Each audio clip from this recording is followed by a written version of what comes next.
Okay, so do any of you remember this scene from Diamond is Unbreakable? If not, let me refresh your memory, and I know it's hard to believe, but there are actually people out there who don't eat, sleep, and breathe JoJo like some of us. JoJo is a long series, like over 2 decades of serialization long, and it can be pretty easy to forget things, especially when they happen early in parts. So for you anime-only watchers, this was roughly about 8 months ago, and if you don't remember, I don't blame you, because it was a very short flashback scene that seemed to be foreshadowing at the time, but ended up being never mentioned or explained, almost as if it was completely forgotten, or at least wanted to be forgotten. So this scene was in chapter 324 in episode 15 of the Diamond is Unbreakable anime, what I would consider still early on in the part while our main cast was still forming. The scene I keep mentioning was a flashback of Josuke's past told by Koichi, where he explains the reason for why Josuke goes into a literal blind rage anytime someone makes fun of his hairstyle. Koichi explains that when Josuke was only 4 years old, he came down with an extremely high fever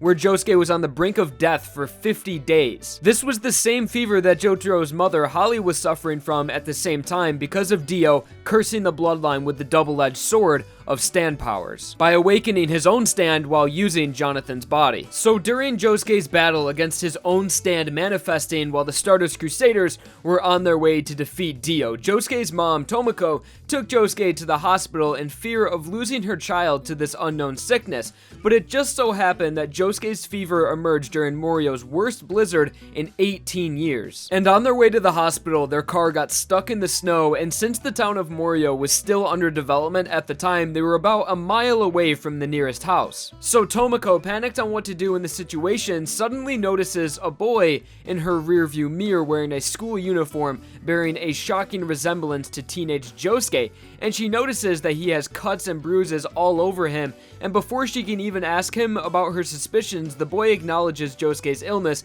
and offers to help by pushing the car. He immediately removes his jacket and lays it in front of the rear wheels and commands Tomoko to start driving and don't stop or else she will get stuck in the snow again. So Tomoko and Josuke drive off, never to see the boy again, even going out of their way deliberately after this event looking for him in order to thank him, but they never do find out who he was. But since that day, Josuke has idolized the boy that saved his life and wears his hair in the same fashion because of how important he is to him. And for the rest of Diamond is Unbreakable, the identity of the mysterious boy was left unknown. So now for the question, who was he? Well, based on how Part 4's story played out and how little information we got about him, it's simple to say that he was just a boy who happened to be at the right place at the right time. But what if it was actually Josuke that saved Josuke? I mean, they do have a striking similarity in appearance from their body type down to their earrings, but I mean, Josuke intentionally tries to look exactly like him,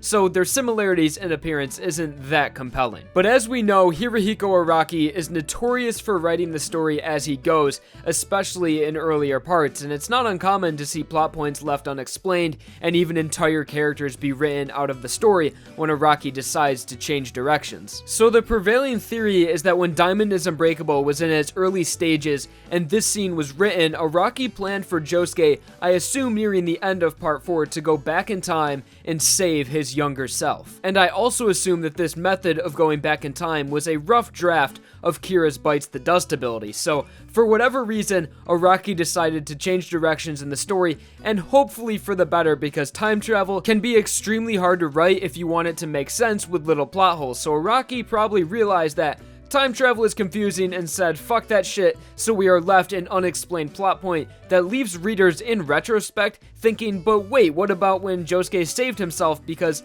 the first time seeing this flashback, I really thought that it would play into the story later. But as we know, it never did. It's actually extremely obvious that the character in this flashback is or was going to be Josuke when we look at the little details like the blood on his face and wounds that are exactly identical to Josuke's wounds in his final standoff with Kira, which makes me wonder at what point did Araki actually change his mind, and maybe it wasn't even until one of the final uses of Bites the Dust that he decided to ditch the time travel ending. Or maybe Araki changed his mind at some point before the final battle and made Josuke's wounds reflect his heroes because it was Josuke's time to be a hero and make more of a connection between between the two characters. But continuing on the theory that this was in fact supposed to be Josuke, there are even more details from the scene that clearly show it was him, like why was he on a rural road away from any town in the middle of a blizzard at the exact right place at the right time Tomoko got stuck? And how did he know that there was a child sick inside the car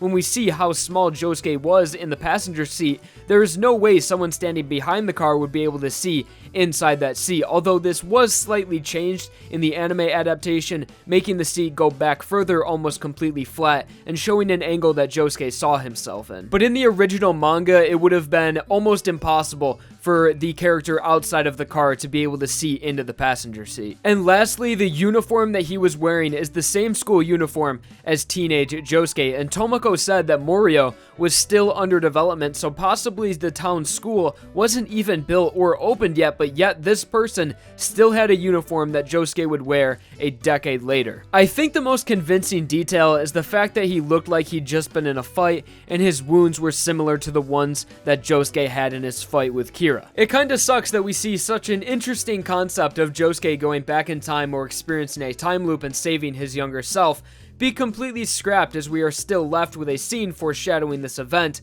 that would never happen. So to answer the question, who is this character? It's as simple as, when this scene was first written, yes, this character was Josuke Higashikata, but because Araki changed his mind in the direction of Diamond is Unbreakable, the boy who was supposed to be Josuke from the future changed into nothing more than just a hero.